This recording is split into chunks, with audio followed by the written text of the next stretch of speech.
Welcome back to WD Magicast for the week of January 28th, 2024. This is episode 250. Yes, folks, we have made it 250 episodes, and somehow we're still here, and you're still here, and we appreciate it. Thank you. WD Magicast, the show about the mouse, the Marvels, the galaxy, and beyond. I'm your host, Matthew Graken.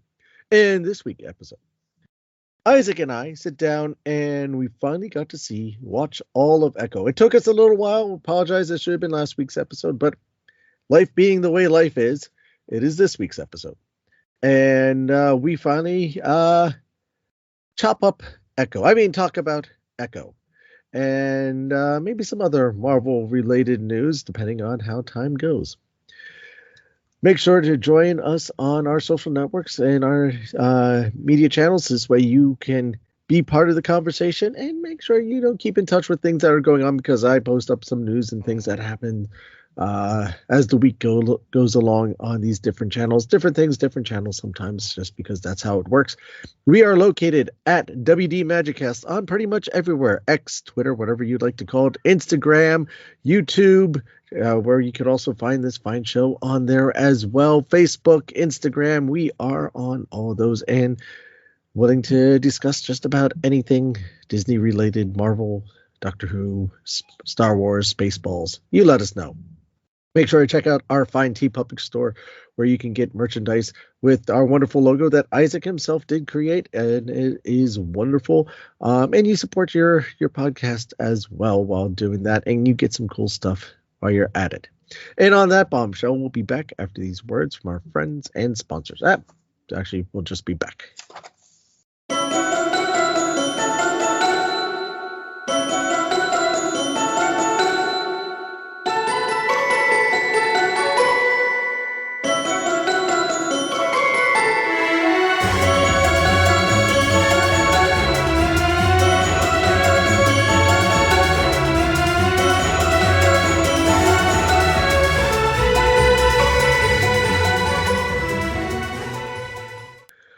Marvel has been doing some interesting work recently, and they are trying to navigate the post Infinity Saga waters, as they were. And we've had some interesting grabs and change in directions, and okay, let's try this and let's try this direction. The latest thing is the series Echo. And Echo has been labeled a spotlight series about the character Echo, who was introduced to the MCU and the Hawkeye series. Apparently, her character was quite popular, and a lot of people took a liking to her because she was quite interesting. She was a little mysterious, so we get to learn more about her. But the fun thing about Spotlight series is that they are a series that are independent in a way. They really are not going to be affecting the MCU. They're not going to be affecting the movies. It is a kind of a one-off series that you don't need to know too much going into it, and you're not going to change your life going out of it. And speaking of people who change people's lives on a daily basis, he changes everyone's life in this world for the better, unless if you get on his bad side. Sir Isaac, welcome back, and how are you doing? Yo, what's good, WD family, man? It's your boy Isaac. I'm here with my man Matt. We're going to talk about some Marvel shows and see if we like it or not, though. But other than that, thank you for introducing me, man. I hope everything's good with you, brother. Yeah, everything's been good. Just hanging in there, dealing with the winter, the snow days, the interesting amount of snow that we get here in New Jersey. It's going to be a storm. Oh, here we got about an inch. But I don't mind the extra days off. So it's been all right. It's been all right. How about yourself? No, man, I've been good, man. Just busting hard, working. We're doing everything we can. I know. Listen, life kind of gets thrown in our face a little bit. We like to get this out to you now, but we're here with you right now, and hopefully you enjoy our lovely voices. And if not, if you don't enjoy our lovely voice, still give us a comment and subscribe. That's important. So, no, but other than that, I'm good, brother. Everything's fine, man. Can't complain. Well, my suggestion is if you don't like our voices, increase the speed to 1.5 times or 2 times the speed, and you'll get a very different take on us. Yes. But yeah, Echo, we finally we talked about this on the last episode. We only watched the first episode or so. We finally get to sit down and talk all 5 episodes. I was actually I didn't look at the timing of everything. I looked at the first couple of episodes, saw that they're about an hour each. Okay, good to go. Then watching the last episode and go, wait a second, it's almost done. And it's only been 30 minutes. That was a fast to the point episode. So, I it was interesting. Yeah, no, I think that's going to be the best way for me to put it. It was interesting. I guess we will give how we usually do this. We'll give our general ideas, a rating. And for the people that haven't seen it, we'll stay out of spoilers, and then we'll give you a little warning and go into spoilers. So this way, you know where to pause this episode to go finish up those episodes to come back to this episode and hear us break it down some more. On a whole, Isaac, what was your take on Echo? Oh wow. I want to be fair to Marvel and what they're trying to do right now. I think first of all, I think it's great that they're bringing an indigenous woman into the Marvel fold. I think Echo is a very interesting choice as a superhero to be able to focus their spotlight on.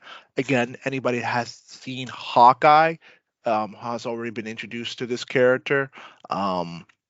So I will give them that. Not only is this woman of indigenous culture, she is also the first deaf as well as an amputee, played by the wonderful Alaqua Cox. Being this now her second actual full acting time gig, right now heading into the Marvel Cinematic Universe. With that being said, I did feel like this show, I really struggled. I felt like the show never really started. And I do feel like saying that. It felt like there was, like we said with the first episode, it really felt that there was a lot of setup, a lot of groundwork that had to be laid down to be able to establish the character moving forward. And then along with that, there were some really cool fight scenes that were added to that. However, when it felt like once they made that transition from the New York all the way to her, or from where she originally was, to her tribe in, I believe, Oklahoma. Yeah, I Is that believe it's correct? Oklahoma. Yeah, Yeah. Oklahoma. I feel like that's when the story, along with the township, I feel like that's kind of where the story slowed down a little bit. And I really To a do feel, sleepy reservation in Oklahoma, which kind of yes, set the pace for the show.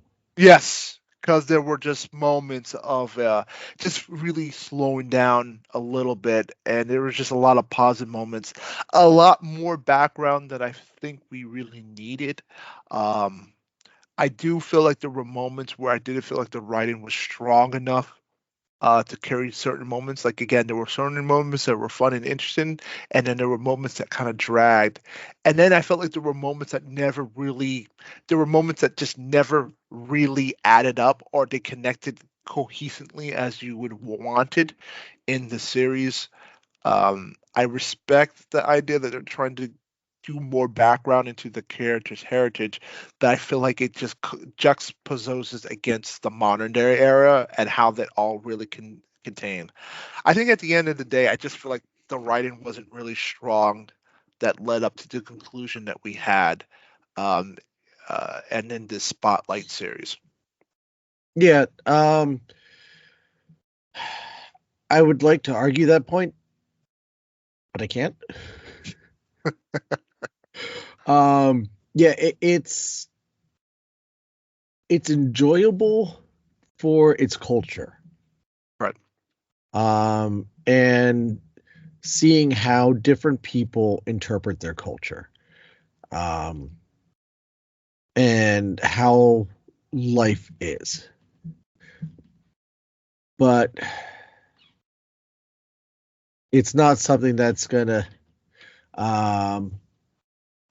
it's not gonna be something that's gonna just like really grasp you and hold you in your seat. It's a sleepy little show. I was saying to someone who I was having dinner with last night, and they hadn't seen it yet. I said, "Yeah, you could watch maybe the first two episodes, and then the last two episodes. Hmm. Really, the first and the last two is kind of where you need to be at. Yeah, Um, I not could to say see that that. there wasn't more interesting things that happened in between there, um, but it's hard to say, say that this is something that, especially it doesn't really affect anything. Hmm. So it's hard to say, oh, this, gotta watch this. This is a must watch. It's an okay film. It's an okay show. Yeah. It's not awful No, I don't by think any it's. stretch of the mind, I don't think it's but a it's bad show. No, no, I don't think it is a bad show.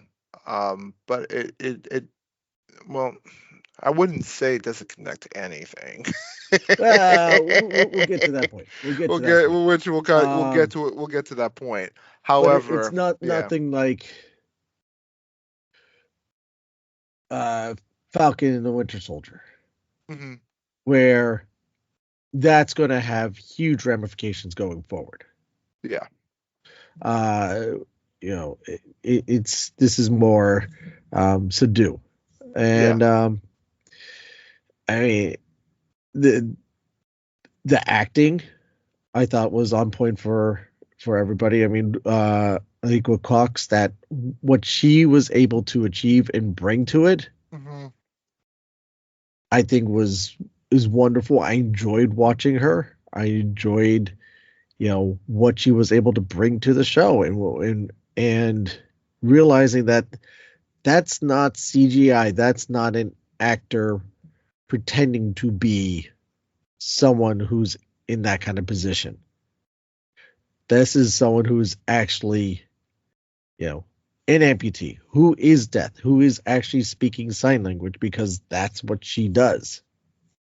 That's who she actually is, and she's bringing that in through her character as well. So it gives it a lot more authenticity. She's Native American as well. She just does this, you know, amazing job to be able to bring this stuff to it. Yeah. Um, so that is, I think that was the most amazing thing to me in the show. Vincent D'Onofrio coming back as the Kingpin and seeing their relationship, um, again, was interesting. It's interesting to see, how that dynamic grew and molded and interacted with each other. Hmm. Uh, And he's just phenomenal as Kingpin. he's good. No, I love Vincent D'Onofrio. I will feel like those were honestly some of the better scenes when Vincent D'Onofrio did come in. Yes. However, I did feel a little disappointed with the season finale, how that ended.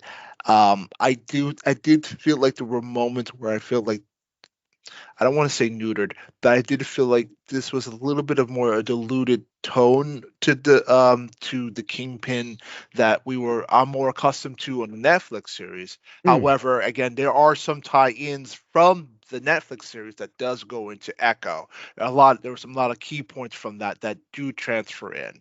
So that I'll understand. Going back to Alaka Cox acting. Um it's really hard for me to give a proper fair assessment because this I will admit this is really my first time of really watching a deaf um sign language actor really be the highlight of a show, which I think is beautiful. I think that's fantastic. Let alone a person that is um I won't say disabled. I'm not going to go in there and say disabled. I don't think Yeah. she's disabled at all. I think she's a woman that is able to hang in, held her own, and present herself very well. I will say if I do feel like I do think I miss a little bit more emotion, and that can be emoted a lot more in the face on certain dramatic moments, like um since it's all more in the eye. Again, I'm not sitting here like I'm an acting major. So people that go on to our our podcast that could type, you can type into the comments, say, oh, Isaac doesn't know what he's talking about. What are you talking about? Yeah, but I can only say what I'm thinking. If she is coming off like that, I feel like there could be a little bit more motion in the faces during the dramatic parts that could really be sold. I do feel like there are moments where when she acts, she's a she doesn't emote a lot, and Mm. she in certain moments. And I feel like if she can kind of practice that ability to emote more, to convey that, especially when she's doing her sign languages, I feel like those moments could be a lot more dramatic, and I think they could all hold a lot more depth. That being said, I think this is her second job in the world of acting, so maybe Yeah. she doesn't have a ton of experience in the world of acting, so that might come over time when she builds more roles. If not Marvel, hopefully into other projects that can really use her and really build her skills.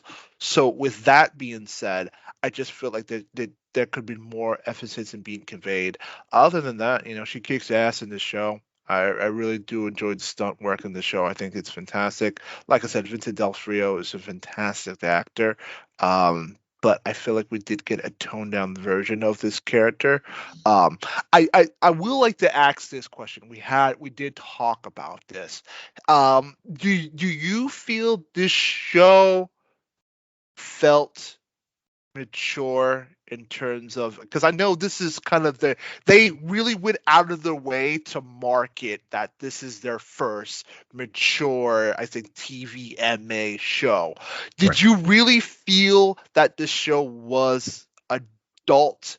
And I'm not talking in terms of sex or violence or gore, but it's really fair if it carried that mature feeling for Disney's first venture into this content. In short, no.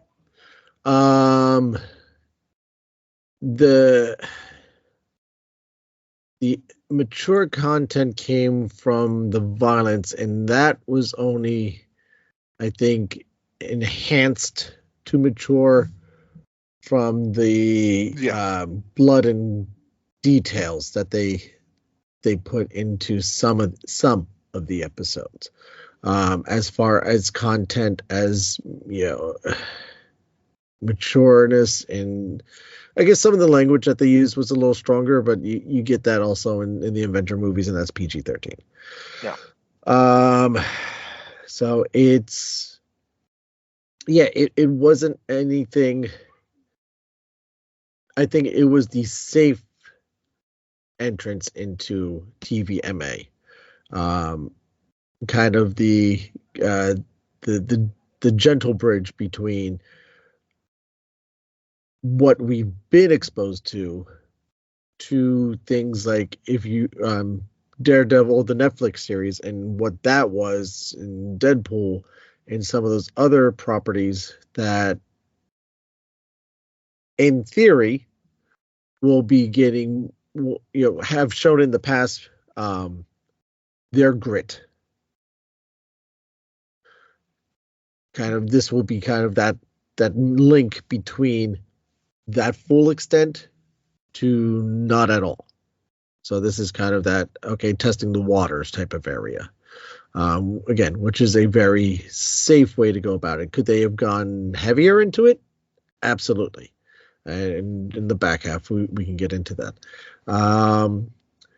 But yeah, it was a wishy-washy TVMA for me. I kind of felt that same way, and I felt like I understand that they wanted to make the bridge between it did, but I really felt like if Disney was really serious about it, I would really like them to commit and just go in all in. Now I understand being a Disney Plus, it is a family. It is. I know they really want to keep that family um, bond more close, but this show wasn't really meant for that.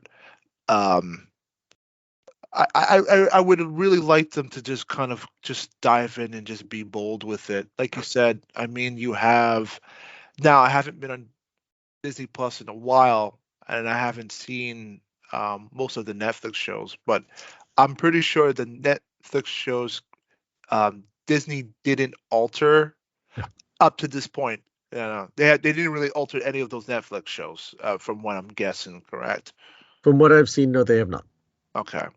So I would have loved them for, because I think with Spotlight, I think Spotlight should give them that pass to be able to, okay, we can we can push the envelope just a little bit more. And again, it doesn't necessarily we need sex or violence, but I think that it just needs to feel more of a mature grit, like you said, that grit that Yeah. comes with a lot of the street level stuff that's not outside of it. And I felt like this again. This felt like they were dipping the toes into the TVMA, then fully embracing the TV and they of the character. Um, so that's pretty much all I have to say about that. And I think that's a good point. Okay, what would you rate this out of 10? Wow. For 5 episodes, I'm gonna call it average. I'm just gonna put it 5. I think it's a 5 out of 10. Um, I just felt like the writing wasn't strong enough Right. for a spotlight series for this. Um, like I said, I think with so much emphasis of that on trying to go mature, I think just the lack of not committing really hurt me the most, because I was expecting more of that same quality, that Netflix quality of greatness, and they really didn't commit to that. Um, yeah, I would just say it's an average series right now. I don't know exactly where they go with this character moving forward. But yeah, I would say it's just a decent average series right now. Yeah, So, no, I feel the same way. I gave it slightly higher marks. I give it a 6 because I think I gave some other movies a 5 that set our benchmark of needs to be better. mhm. Um, Most of it I give on the back of Kingpin's performance. I So, do that. I'm with you that I'm with you there. Yeah, I which think would also Vincent be D'Onofrio's character really kind of. I feel like that's when the series actually got interested, when he stepped in. yeah, which I'm guessing would be a safe bet to say your MVP is. Pretty much Fisk. Vincent D'Onofrio's I think we're in bring agreement a there that Fisk. I'd same Yeah. thing. D'Onofrio, the Kingpin, is the unanimous choice on that. Yeah, and just to kind of, before we finish the point, I don't know, were there any other secondary characters you felt interested in, other than Fisk? Uh, Yes, yes, there was one character that I did enjoy his portrayal, and then when he was on the screen, um, which I have to apologize. I would have to. Let me guess, was it Henry? Chaskeet could have been Chaskeet Spencer's character, by any the chance? the grandfather. Oh no. Okay, so it's not the Nope. Henry character. It's Graham Greene, who played Yes. Scully. That was I did find him very interesting. I think he was a very calming force.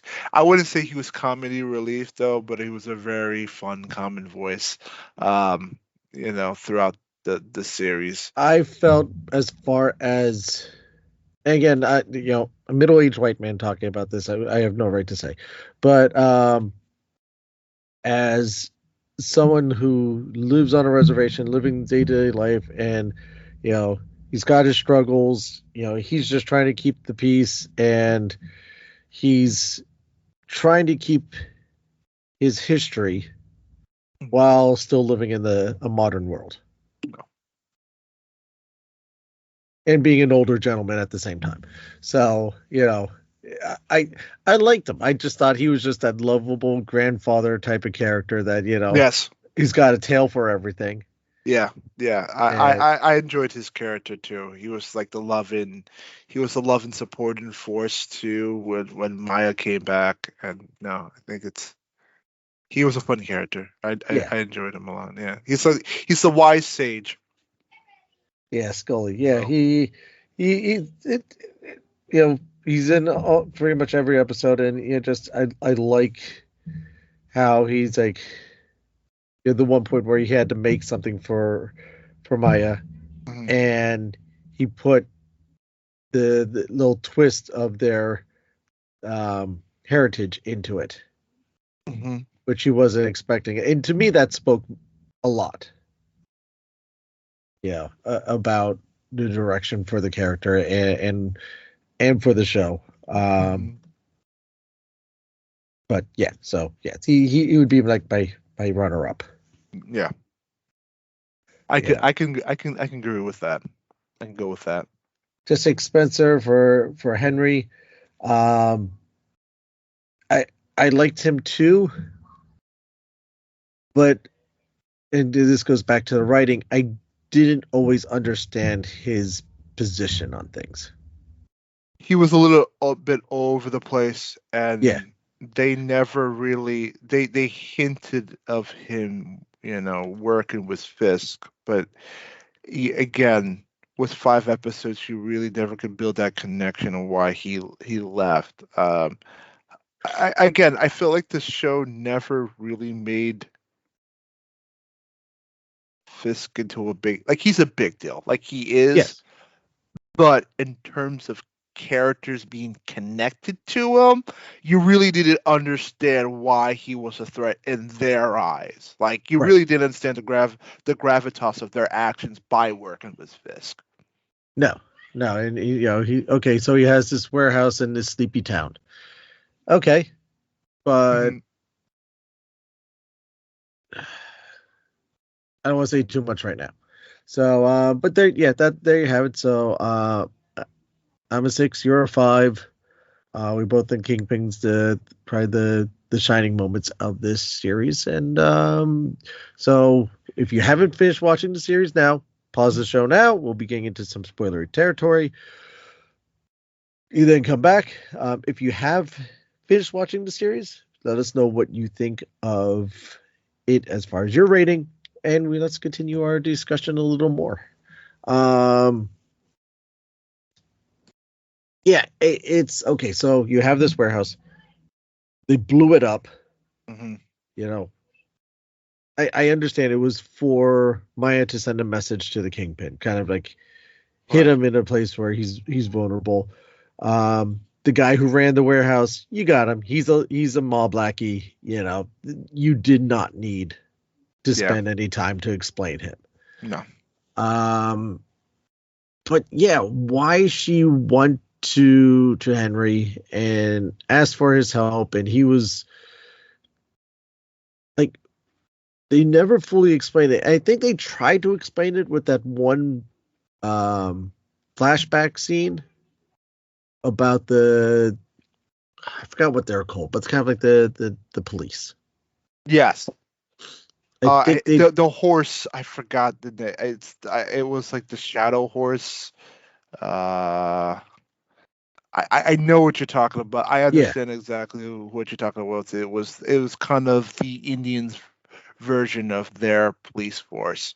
like the sheriff and the Lone Ranger type of deal, whatever. Um, but yeah, I that's kind of the point that I'm like, oh, maybe he's one of those. Maybe. And I get you don't want to like spoon feed everybody, but sometimes Yeah. you need to do a little spoon feeding or a little more better job of explaining. Yeah. I think with that, with the flashbacks of, they're trying to connect her heritage all the way leading up to the moment.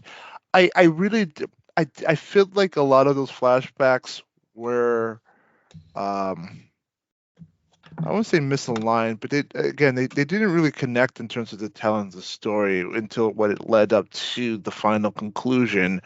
Basically, dun dun dun, we can still reveal we can still reveal it. Yeah. Yeah, to the fact that she reveals that she has superpowers all of a sudden. So, again, which is a little bit of a weird far cry from her comic book counterpart. Mind you, her character is basically on the same level as Taskmaster, or maybe on another level to the point that she has phototelegraphic where she can mimic moves, not only Yes. mimic the moves of her opponents down to a T. Um, and then other than that, they also get into the fact that she had the Phoenix Force, where she got flight, superpower, all that is jazz, so other stuff. But just sticking to more ground level stuff. Um, yeah, she is a very formidable combatant, as they did display in the show.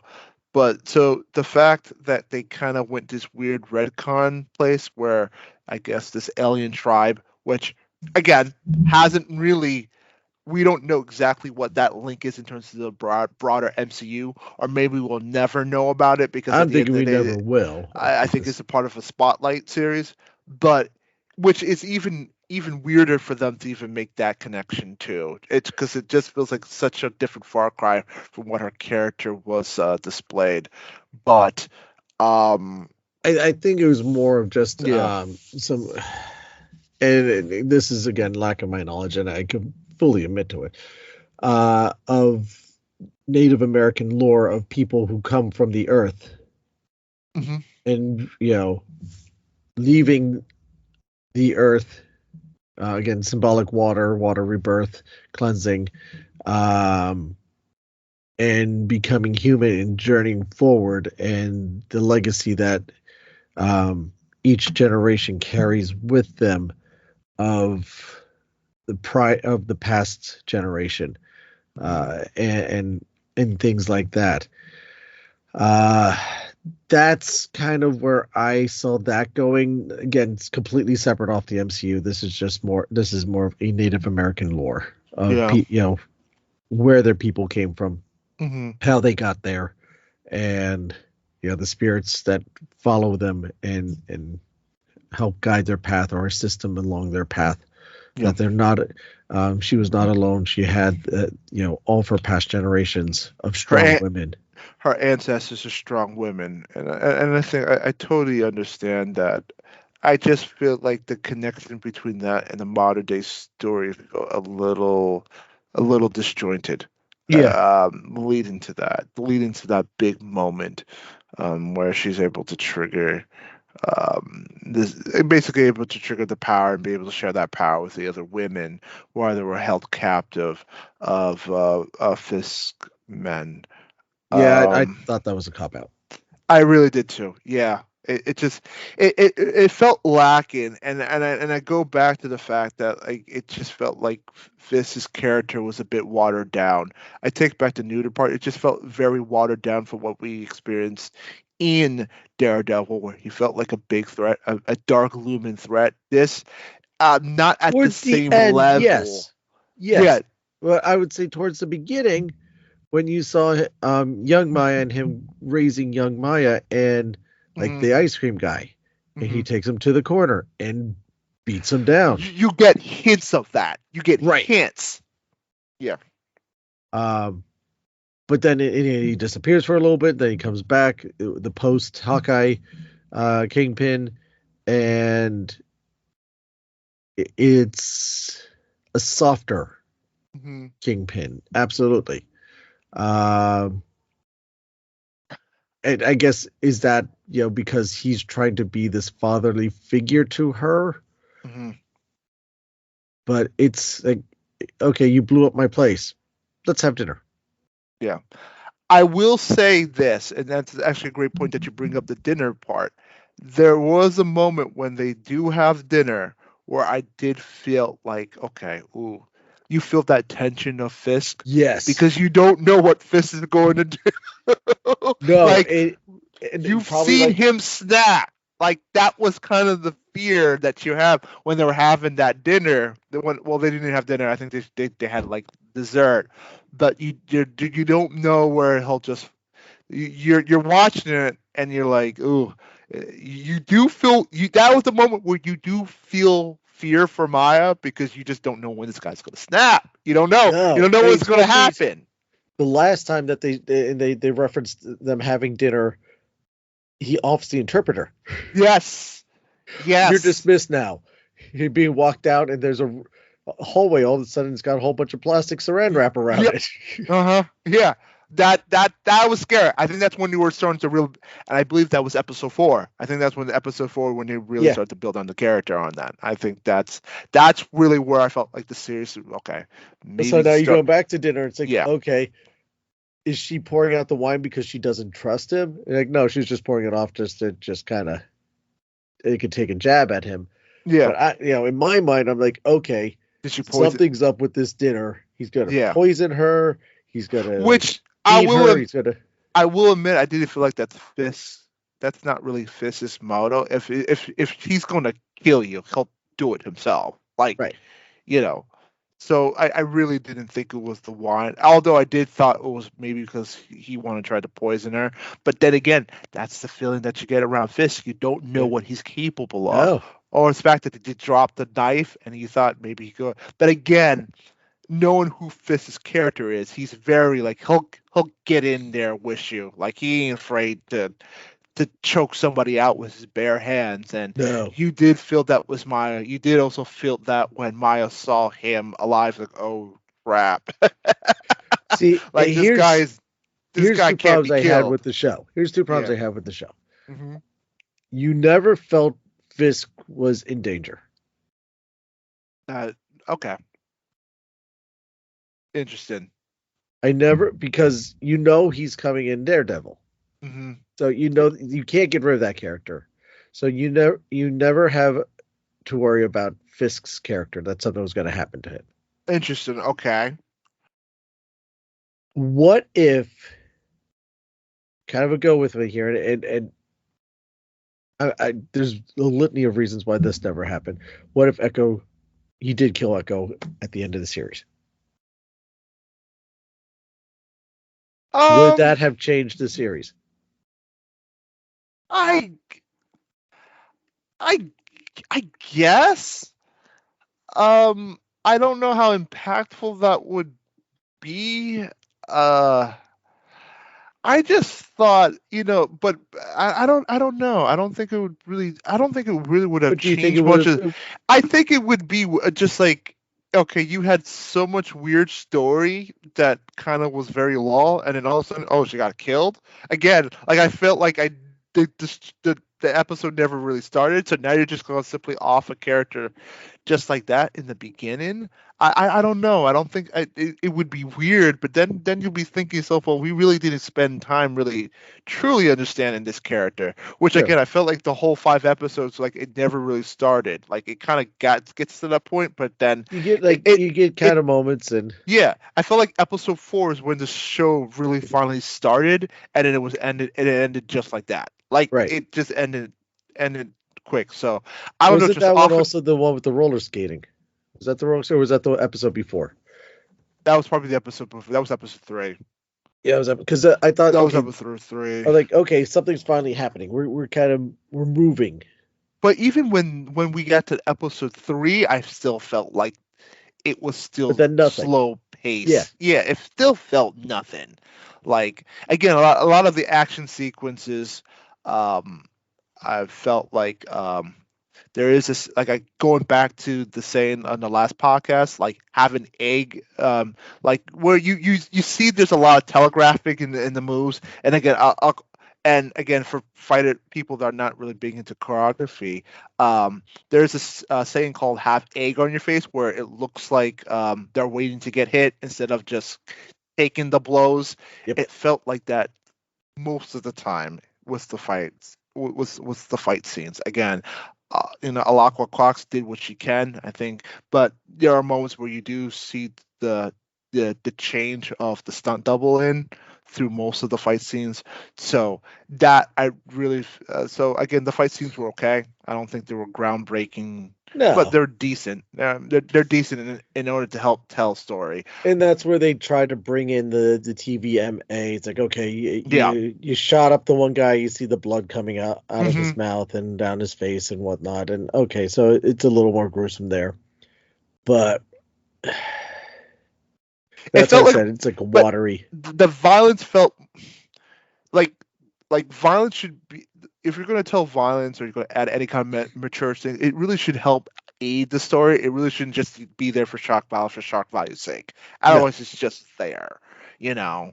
So I again even when that guy did get shot, it's like, again, you really didn't feel anything. It was just that it felt like there for oh, we're MTV. It's a mature, it still feels mature, even though it still leans more heavily more into what you've been doing in the MCU for the last couple of years now. But oh man, going back to, oh man, I really should, I have to go. I kind of lost my train of thought because you brought up something during the during this discussion that I really wanted to get back to, but now I lost my train of Oh, thought, so I can't talk about it. sorry. It was a Um, good train of thought with the character. we got Henry that it's like Hmm. not sure what his purpose is because it's you never yeah, she goes to him for help. Hmm. They tell you this whole historical story about this group of individuals who help keep the peace on the reservations. Yeah. Uh, okay, so you assume that that's who he is, but then he talks about my time with Fisk. So like It jumped that's around. just yeah, So much that's just jumping like a around. little dangling thing. Um, you have the end battle, which to me was just It's such a letdown. anticlimactic. Very Yeah. anticlimactic. Very much of a letdown. Uh, And and then you get Fisk on the airplane, which okay, that to me is kind of the tie-in or lead into to Daredevil. yes, yes, I think I feel like the only, I don't want to say interest. I feel like the more intriguing thing to come out of that series is the eventual lead into, like you said, Daredevil, Born Again, which I think is I think an interesting take of where they're going to lead that character from everything. And also, did they? Uh, I have to look this up too. I haven't had the opportunity to. Have they mentioned where does the timeline of the Netflix shows fall in between all the Netflix shows fall in between, um because I know in the first Daredevil they mention about the Battle of New York, like the Battle of New York, and Yeah. why Fisk comes in, and this is where kind of the rise of Fisk shows because of all that damage. He was able to start a lot of it opened a lot of um what's the word, real estate opportunities in turn to help build New York's revival. Most of that coming from Fisk, who kind of helped the aid of building New York back and kind of positioned them to be one of the more powerful people. So I would have to say it had to start between that time era. Um, Yeah, and somewhere around there. I don't know exactly unless I gotta find that out. I don't know if things bounce around that time too. So, and then everything kind of goes quiet after that until Spider-Man: No Way From Home, where Matt Murdock makes a guest appearance, and then Kingpin once again reshows his appearance again in Hawkeye. So, I'm trying to see if they have it on the official timeline order on Disney Plus. hmm, Okay, so all right, so this is how we'll pick up from Iron Man 3. okay, So Iron Man 3, All Hail the King, Winter Soldier, Guardians 1, Guardians 2, I Am Groot, Daredevil, Jessica Jones, Age of Ultron.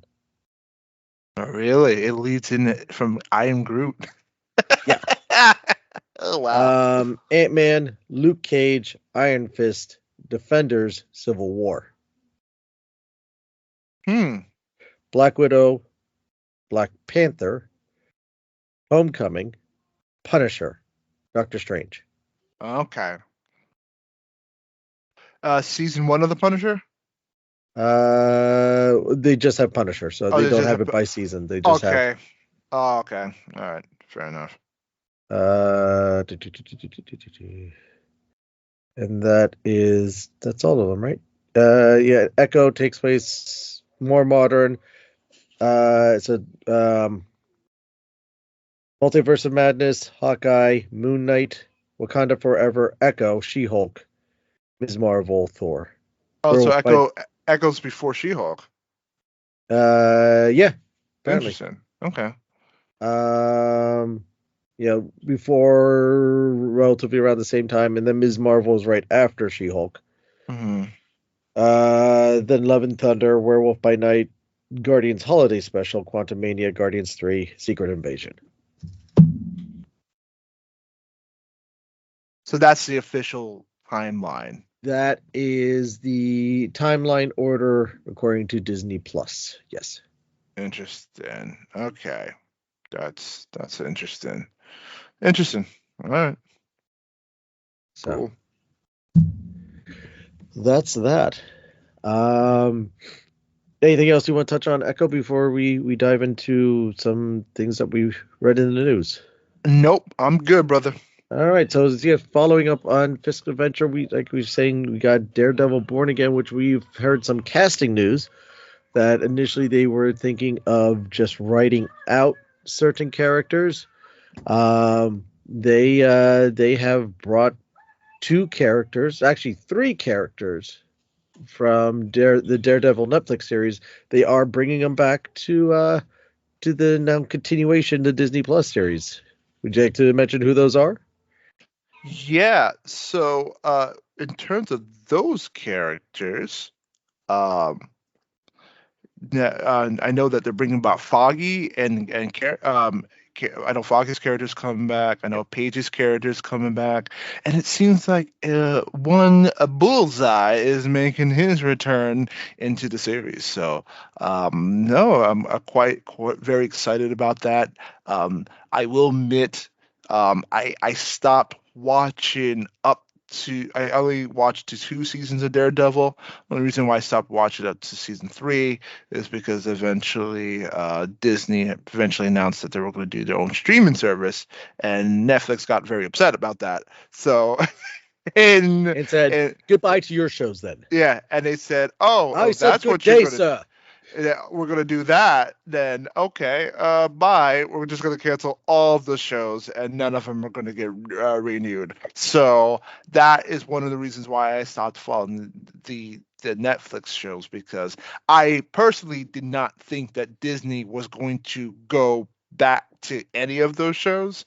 Like again, I had no interest in, but uh behold, like you see, and now that we've now reviewed Echo, that's not the case anymore. So now there are part of the MCU family now, and now I have to go back and watch those episodes Yes, and get I'm. caught up. You're a little further than me. I'm on episode 9 of season 2 of Daredevil, and I mean Uh, I'm really enjoying it. yeah. And now knowing that it's kind of been uh, assimilated into everything, it is part Uh-huh. of the greater um, Yeah. universe. Hmm. That I can go back and watch it, because I had a similar thing. I started watching it, then I heard the announcement. I said, well, then you know what? If I get to it, I get to it. Great. Oh, they're taking off the streaming service. I'm never going to get to watch it. Oh well, Yeah. I can't really, because initially when it was running, it was no, this it's its own thing. It's its own thing, and now it's no, it's not its own thing. Hmm. So. But it was filmed in such a way that it could go either way. It could have been its own thing. It could have been part of the greater universe. It didn't mention events that happened in the Marvel movies. So but it kind of like Agents of Shield. Agent Shield is not part of the MCU. Yep. Yep. Yeah, and I thought that they would go that route too with Agents of Shield. Because they were going to get rid of the entire. They were not going to make any big mention of that. Although they tried so hard to make connections to that, it never worked. No, It never worked. Again, when you had two different. You had Disney, and then you had the television version, and they never could get on the same page on that. So no, and a lot of it was production schedules. TV yes, films in one form and fashion at one rate, where movies are worked at a different rate, and yeah, and trying to then cross things writing, over and and then time trying them to up. yeah, it never worked. So No, Agent Seal just said, forget it. We're just going to do our own thing, go separate our own ways. And I think it was better for Agents of Shield. I think they went on to have what, like 5, 6, 7 seasons. something They like that. Yeah. something so it worked better for them to separate themselves away from the whole more cinematic gig, And they though. could explore some of their own themes and stuff Hmm. like um they weren't Eternals, what they call themselves, Yeah. Inhumans. Hmm. And then they also Which got was a the failed attempt. yeah. Very much of a But you brought failure. in Ghost Rider, and I did watch the Ghost Rider episodes, and I liked their take on that. Hmm. Again, that's something I wish I could have seen more of, and they just did a few episodes on that, but I enjoyed that. But it is what it is. I was unfortunately hoping, like in Endgame, that Agent Coulson showed up at some point. He Yeah. didn't, Hmm. but yeah, it is what it is. It is what it is. Yeah. With that being said, what are you excited now that they finally have integrated the Netflix characters, the street level characters? Are there any particular characters that you are excited for Disney to try to attempt to make it TVMA I'm or first dark? first and foremost, of course, is obviously Daredevil in Yeah. that line. Um, if they are smart and keep the writing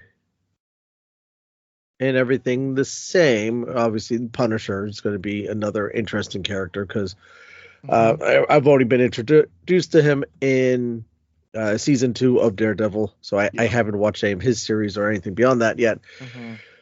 But I liked the direction and the way that they were taking that character.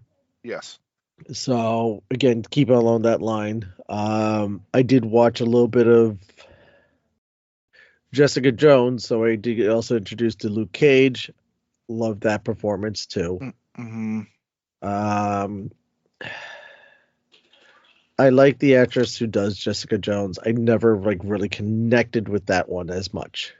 Uh, But Interesting. again, I've only seen a few episodes, so the more I get into it, I think the more I will, yeah, I potentially like that character. Okay. How about I you? I am. First of all, I would love to actually see them revive Luke Cage. I thought Mike Coulter, who played Luke Cage, was brilliant in that. I would Yes. definitely love them to see his character, especially how that season ended in season 2. I'm not going to bring any spoils to that if you have a chance to watch Luke Cage, because it ends kind of big on that turf.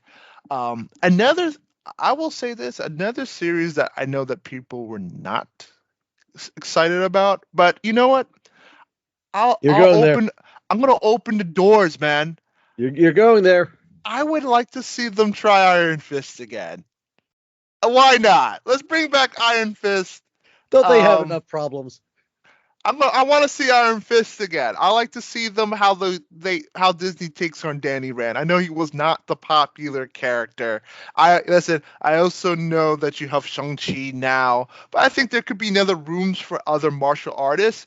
And I think what's really cool about was the Iron Fist story, and that you can somehow maybe connect it with Shang Chi. There is a special tournament that I know that honestly goes on in the Iron Fist universe, that I totally forgot within with the comic books, which is pretty cool. And there are other versions of Iron Fist people out there too, which I think both they can connect because Kung Long, along with like the special village that was also found in Shang-Chi. So there have been connections to that. I would like to see them try to make that kind of pivotal connection with that. But and I would also wouldn't love to see Colleen Woo's character come back in some special way too. I think she was a very interesting character. I definitely would love to see them come either bring those characters back or also in my favor, I would also love them to do Heroes for Hire with both Luke Cage and Iron Fist. I think those two together. I think when Danny Rand by himself was not a fun character, he was fun when he was with Luke. So I think if they can bring those two characters together, I think those two working together would be a better series. And I would love to see like the Sisters Dragon 2 with both Colleen and the detective and at Luke Cage. I forgot her name. Ah man, I forgot that character's name. I'm gonna have to find that. I want to look that up before I forget the character's name that is hovering because I'm sitting there buying time. Yes. Buying Well, time. we're both trying to pull it up. Yeah. It's not Misty Knight, was it? Misty Knight. Thank you. Yes. You're welcome. Misty Knight. So yeah, I wouldn't mind seeing those two actually come together because they actually Misty Knight and Colleen kind of formed their own special agency together. So I think that would also be dope. Okay. All right. Well, the future's a wide open place at the moment. Mhm. So anything can happen. We shall see. We shall see. Yep. Thank you so much for coming on and giving us your most valuable insight and stuff. And you have a something you want to mention to the peoples. Yes. So, ladies and gentlemen, I am starting a podcast. Actually, we just actually filmed two podcasts with my brother. My brother is Mike Dot. He's starting a YouTube channel as we speak. And you get a chance to hear your boy, once again, Isaac, along with his little brother, talk about video games. We sit down, we talk about a little bit of the video game industry, our ideas of new video games that are coming back, old school video games, let's plays. And it's something that me and our brother are going to do it just like any Sylvan rivalry brother would. So hopefully you guys can come and take a listen to our podcast. We definitely love to hear about your feedback, comments down below. It is Mike Dot right now. We actually going by Brothers to EXE. That's kind of the podcast name, but that's under my brother's YouTube, actually Mike Dot at YouTube. You can definitely check that out. Some really good stuff. We're really working on it, and we'll hopefully give you some fun, entertaining content about the video game industry from a Sylvan rivalry perspective. So thank you guys for that. I hope you guys can have time to check that out. Absolutely. I will put a link to it in the show notes for all you wonderful people to check out. I highly recommend it. All right. And thank you so much for being on. Yeah, likewise. I always love chatting it up with you, man, about Marvel stuff, man. We always kick it, brother. Oh, always. I always appreciate it. Again, always appreciate you.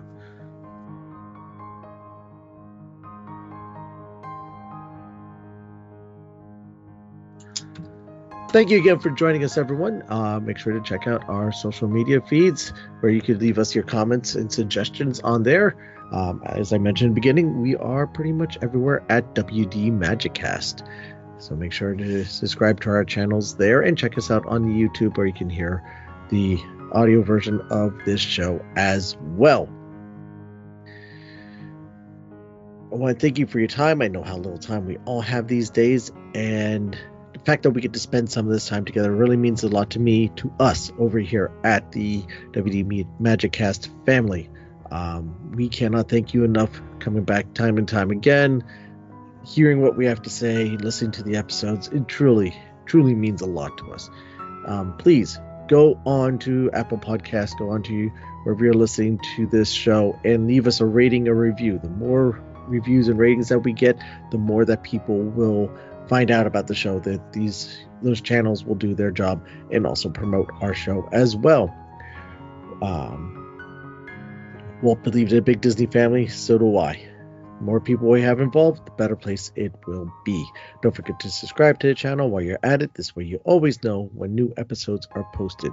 And while you're at it, consider becoming a premium subscriber. Really help the show out. You can do this over at spotifypodcast.com/WDMagicCast/support. Links to all these and our socials are in the show notes. Also, and check out our merchandise shop where the link for that is there as well. Get yourself some really cool, fun WD Magic Cast stuff for the everyday and help the show out as well. Because remember, this show is brought to you by listeners like you. Whatever you're facing out there, I know sometimes life gets hard and the future is scary. The future can be a very scary place. You do not have to make that journey alone. Be strong. Be brave. I know it's easy for me to say, but trust me on this one. There are people out there who want to take this journey with you, who are there that will help you take this journey. You just have to take that first step and put your hand out, and someone will grab it and walk with you. Be brave. Never give up. Never give in. Be your own hero. And let your light shine for the world to see how amazing and special you truly are.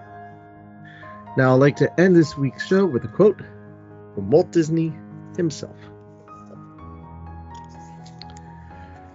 The secret of juggling many responsibilities is organization.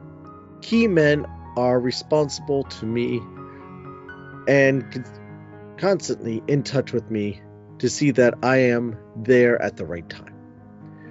These administrators keep things running. And that's Walt Disney. Thank you again for listening, everyone. And I'll see you next time.